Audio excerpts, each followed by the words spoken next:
அனைவருக்கும் வணக்கம். December 14ஆம் தேதிக்கான current affairs தான் நம்ம பார்க்க போறோம். ஃபர்ஸ்ட் கொஸ்டின், இந்திய அளவில் எய்ட்ஸ் கட்டுப்பாட்டில் சிறந்த செயல்பாட்டிற்காக தேசிய விருதானது எந்த மாநிலத்திற்கு வழங்கப்பட்டது? Answer option C, Tamil Nadu. Tamil Nadu AIDS மூலயமா சிறப்பாக செயல்பட்டதுனால தேசிய விருதானது தமிழகத்திற்கு வழங்கப்பட்டிருக்காங்க. இதை அறிவிச்சது யாருன்னு பார்த்தீங்கன்னா தமிழக அமைச்சர் மா சுப்பிரமணியன் தெரிவிச்சிருக்காரு. தெருநாய் கடி பாதிப்பில் இந்தியாவில் முதலிடம் பிடித்துள்ள மாநிலம் எது? Answer option A, Maharashtra. இந்தியாவில் தெருநாய் கடியால பார்த்தீங்கன்னா 27.59 லட்சம் நபர்கள் பாதிக்கப்பட்டிருக்காங்க. அதுல தமிழ்நாட்டில் 4.04 லட்சம் நபர்கள் பாதிக்கப்பட்டதாக தெரிவிச்சிருக்காங்க. தெருநாய் கடி பாதிப்பில் முதலிடம் பிடித்துள்ள மாநிலம் எதுன்னா மகாராஷ்டிரா. 2ஆம் இடம் பிடித்துள்ள மாநிலம் எதுன்னா தமிழ்நாடு. நெக்ஸ்ட், இந்திய அளவிலான மருத்துவம் தொடர்பாக சில தகவல்களை எந்த அமைச்சர் நாடாளுமன்றத்தில் தெரிவித்துள்ளார்? Answer option C, Bharati Pravin. மத்திய அமைச்சர் பாரதி பிரவீன் பவர் இந்திய அளவிலான மருத்துவம் தொடர்பான சில தகவல்களை நாடாளுமன்றத்தில் தெரிவிச்சிருக்காரு. ஸோ அது என்னன்னு பார்த்தீங்கன்னா, மக்கள் தொகை அடிப்படையில் மருத்துவர் விகிதம் எவ்வளோ இருக்கு அப்படின்னு சொல்லிட்டு தெரிவிச்சிருக்காங்க. 834 பேருக்கு ஈஸ்ட் ஒரு மருத்துவர் தான் இருக்காங்க அப்படின்னு சொல்லிட்டு தெரிவிச்சிருக்காங்க. அதே மக்கள் தொகையில் அடிப்படையில் செவிலியர் விகிதம் எவ்வளோ இருக்குன்னா 476 பேருக்கு ஒருத்தர் தான் இருக்காங்கன்னு தெரிவிச்சிருக்காங்க. செவிலியரோட எண்ணிக்கை இந்தியாவில் எவ்வளோ இருக்கு அப்படின்னா 36.14 லட்சம் நபர்கள் தான் இருக்காங்கன்னு சொல்லியிருக்காங்க. மருத்துவர் கல்லூரிகள் எவ்வளோ இருக்குன்னா 706. மருத்துவ மேற்படிப்பிற்காக இடங்களின் எண்ணிக்கை எவ்வளோ இருக்கு அப்படின்னா 51,348 இடங்கள் இருக்குன்னு தெரிவிச்சிருக்காங்க. நெக்ஸ்ட், சர்வதேச கூட்டமைப்பை உச்சி மாநாடு எந்த மாநிலத்தில் நடைபெற்றுள்ளது? Answer option B, Delhi. டெல்லியில் இப்போ சர்வதேச கூட்டமைப்பு உச்சி மாநாடு நடைபெற்றிருக்கு. முக்கியமா டெல்லியில் எங்கன்னா பாரத் மண்டபத்துல தான் நடைபெற்றிருக்கு. இது செயற்கை நுண்ணறிவுக்காக சர்வதேச கூட்டமைப்பு உச்சி மாநாடு நடைபெற்றுள்ளது அப்படின்னு சொல்லிட்டு தெரிவிச்சிருக்காங்க. நெக்ஸ்ட், சிஆர்பிஎஃப் இது எந்த ஆண்டில் உருவாக்கப்பட்டது? Answer option A, 1939. இப்போ என்னன்னு பார்த்தீங்கன்னா, பாதுகாப்பு மீறலுக்காக விசாரணை குழு அமைச்சிருக்காங்க. இது யாருடைய பேர்லன்னு பார்த்தீங்கன்னா, சிஆர்பிஎஃப் தலைவரான அனில் தயாள் சிங் தலைமையில தான் அமைக்கப்பட்டிருக்காங்க. முக்கியமா லோக்சபாவில் நடந்த பாதுகாப்பு மீறல் குறித்து விசாரிக்கிறதுக்காக இந்த குழு அமைக்கப்பட்டிருக்காங்க. சிஆர்பிஎஃப்னா என்ன ஃபுல் ஃபார்ம் பார்த்தீங்கன்னா, சென்ட்ரல் ரிசர்ச் போலீஸ் ஃபோர்ஸ். இது எப்போ உருவாக்கப்பட்டதுன்னா 1939 தான் உருவாக்கப்பட்டது. நெக்ஸ்ட், நாடாளுமன்ற வளாகத்தில் பயங்கரவாத தாக்குதல் எந்த நாளில் நடத்தப்பட்டது? Answer option C, December 13. December 13 நாடாளுமன்ற வளாகத்தில் நடத்தப்பட்ட பயங்கரவாத தாக்குதலின் போது இறந்தவர்களுக்கான நினைவு தினம் அனுசரிக்கப்படுகிறதுன்னு தெரிவிச்சிருக்காங்க. ஸோ இது எந்த நாள்னா டிசம்பர் 13. நோட் பண்ணிக்கோங்க. நாடாளுமன்ற வளாகத்தில் பயங்கரவாத தாக்குதல் எந்த ஆண்டு நடைபெற்றதுன்னா 2021 டிசம்பர் 13 தான் நடைபெற்றது. நெக்ஸ்ட், வாழ்க்கை தர குறியீட்டுல இந்த ஆண்டிற்கான இந்தியாவில் முதலிடம் பிடித்துள்ள மாநிலம் எது? Answer option C, Hyderabad. இப்போ வாழ்க்கை தர குறியீடு வெளியிட்டுள்ள அமைப்பு எதுன்னு பார்த்தீங்கன்னா மெர்சர் நிறுவனம் தான் வெளியிட்டிருக்காங்க. இது 2023ஆம் ஆண்டிற்கான தான் இந்த வாழ்க்கை தர குறியீடு வெளியிட்டிருக்கு. இந்தியாவில் எந்த மாநிலம் முதலிடம் பிடிச்சிருக்குன்னா ஹைதராபாத் முதலிடம் பிடிச்சிருக்கு. உலக அளவில் 153வது இடம் ஹைதராபாத் இடம் பிடிச்சிருக்கு. 2ஆம் இடம் பார்த்தீங்கன்னா பூனே இந்தியாவில் பிடிச்சிருக்கு. உலக அளவில் 154வது இடத்துல இருக்கு. பெங்களூர் 3வது இடத்துல இருக்கு இந்திய அளவில். உலக அளவில் 156வது இடத்துல இருக்கு. சென்னை 4வது இடத்துல இருக்கு இந்திய அளவில். உலக அளவில் 166வது இடத்துல இருக்கு. ரொம்ப ரொம்ப இம்பார்ட்டன்ட், நோட் பண்ணிக்கோங்க. இதே உலக அளவில் ஆஸ்திரியா வியன்னா தான் முதலிடம் பிடிச்சிருக்கு. சுவிட்சர்லாந்து சுரீஸ் இடம் 2ஆம் இடம் பிடிச்சிருக்கு. நெக்ஸ்ட், இந்தியாவில் எந்த நோய்க்கான ஆக்டோசைட் என்ற மாத்திரை அறிமுகம் செய்யப்பட்டுள்ளது?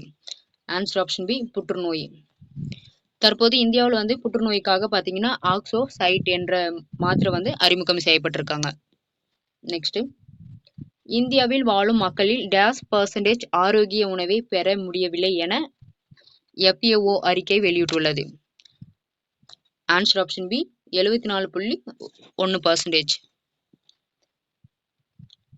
கடந்த பார்த்தீங்கன்னா 2021 இந்தியாவில் வாழும் மக்களினோட எண்ணிக்கையில 74.1% தான் வந்து ஆரோக்கிய உணவை வந்து பெறவில்லை அப்படின்னு சொல்லிட்டு FAO அறிக்கை வந்து தெரிவிச்சிருக்காங்க. நெக்ஸ்ட், உலகளாவிய நதி நகரங்கள் கூட்டமைப்பானது எந்த நாட்டினால் உருவாக்கப்பட்டது? Answer option B, India. உலகளாவிய நதி நகரங்கள் கூட்டமைப்பானது இந்தியாவால் தான் உருவாக்கப்பட்டது அப்படின்னு சொல்லிட்டு தெரிவிச்சிருக்காங்க. இதோட வந்து இந்த கூட்டணி வந்து எங்க நடைபெற்றது அப்படின்னா துபாயில நடைபெற்ற ஐக்கிய நாடுகளின் காலநிலை மாற்ற மாநாட்டில் தான் வந்து உருவாக்கப்பட்டது அப்படின்னு சொல்லிட்டு தெரிவிச்சிருக்காங்க. நெக்ஸ்ட், எந்த நாட்டின் திரவ ஆக்சிஜன் மீத்தேன் மூலம் இயங்கும் ஏவுகணை வாகனம் விண்ணில் ஏவப்பட உள்ளது? ஆன்சர் ஆப்ஷன் சி, சீனா. இப்போ சீனா பார்த்தீங்கன்னா திரவ ஆக்சிஜன் மீத்தேன் மூலமா வந்து இயங்கும் ஏவுகணை வாகனம் வந்து செயற்கைக்கோளை வந்து விண்ணில் வந்து செலுத்த உள்ளது. நெக்ஸ்ட், தற்போது எந்த நாட்டின் பிரதமராக டொனால்ட் டஸ்க் பதவியேற்று உள்ளார்? Answer option B, Poland. தற்போது போலாந்து நாட்டின் பிரதமரை வந்து யார் பதவியேற்கிறாங்க பார்த்தீங்கன்னா டொனால்ட் டஸ்க் தான் வந்து பதவியேற்று உள்ளார் தெரிவிச்சிருக்காங்க. இம்பார்ட்டன்ட் நியூஸ் பார்ப்போம் லாஸ்டா. சத்தீஸ்கர் முதல்வர் யாருன்னு பார்த்தீங்கன்னா விஷ்ணுதேவ் சாய். தெலுங்கானா முதல்வர் யாருன்னா ரேவந்த் ரெட்டி. மத்திய பிரதேசோட முதல்வர் யாருன்னா மோகன் யாதவ். மிசோரம் முதல்வர் யாருன்னா லால்டு ஓமா. நெக்ஸ்ட், உலக கோப்பை கிரிக்கெட் போட்டியின் இந்திய அணி கேப்டனாக யார் திகழ்கிறார்? Answer option C, Uday Saharan. தென்னாப்பிரிக்காவில் நடைபெற்ற 19 வயதிற்கான உலக கோப்பை கிரிக்கெட் போட்டியின் இந்திய அணியின் கேப்டனாக யார் திகழ்கிறான்னு பார்த்தீங்கன்னா உதய் ஷராயின். அவங்க வந்து இப்போ வந்து நியமனம் செய்யப்பட்டிருக்காங்க. நெக்ஸ்ட், இந்த ஆண்டு அதிக சம்பளம் வாங்கும் விளையாட்டு வீராங்கனை யார்? Answer option B, Coco Gauff. இந்த ஆண்டு பார்த்தீங்கன்னா அமெரிக்காவின் 19 வயதுக்கு டென்னிஸ் வீராங்கனையான கோகோ காப் வந்து 189 கோடி வந்து அதிகமாக சம்பளம் வாங்கும் விளையாட்டு வீரர் அப்படின்னு சொல்லிட்டு இவங்க தான் அப்படின்னு சொல்லிட்டு அறிவிச்சிருக்காங்க. நெக்ஸ்ட், தேசிய எரிசக்தி பாதுகாப்பு தினம் எந்த நாளில் அனுசரிக்கப்படுகிறது? Answer option D, December 14. தேசிய எரிசக்தி பாதுகாப்பு தினம் ஒவ்வொரு ஆண்டும் வந்து டிசம்பர் 14 வந்து கொண்டாடப்பட்டு வருகிறது. ஃபர்ஸ்ட் எப்போ கொண்டாட ஸ்டார்ட் பண்ணாங்கன்னா 1991 முதல் தான் வந்து கொண்டாடப்பட்டாங்க. எரிசக்தி பாதுகாப்பு சட்டம் வந்து எந்த ஆண்டு வந்து நிறுவப்பட்டதுன்னா 2001 தான் நிறுவப்பட்டது. இது வந்து ஒரு சட்டப்பூர்வ அமைப்பாகும்.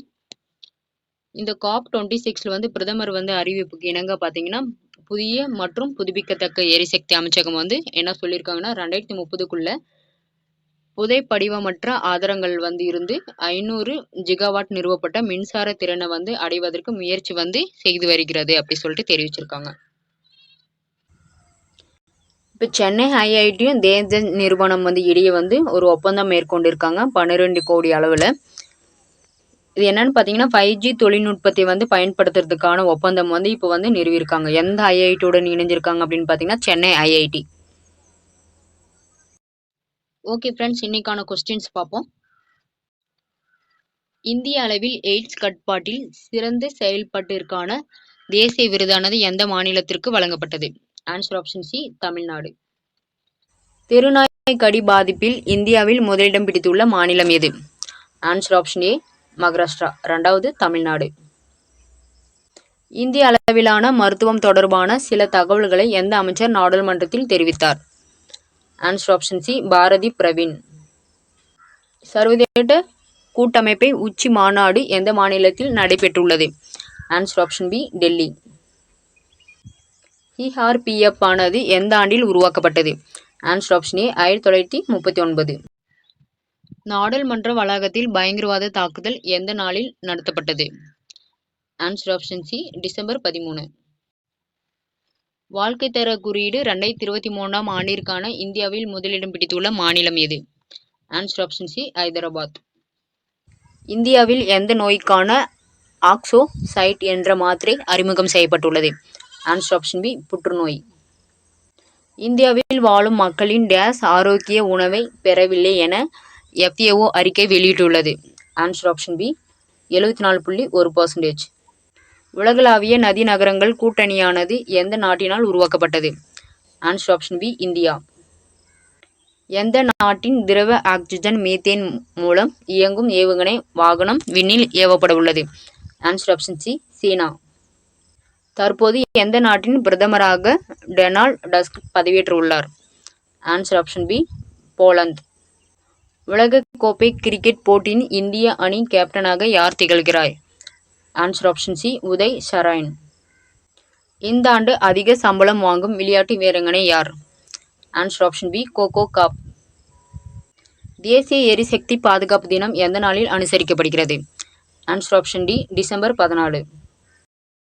ஃப்ரெண்ட்ஸ், இந்த வீடியோ உங்களுக்கு பிடிச்சிருந்தா லைக் பண்ணுங்க, ஷேர் பண்ணுங்க, கமெண்ட் பண்ணுங்க, மறக்காம சப்ஸ்கிரைப் பண்ணுங்க. அடுத்த வீடியோவில் சந்திக்கலாம். நன்றி, வணக்கம்.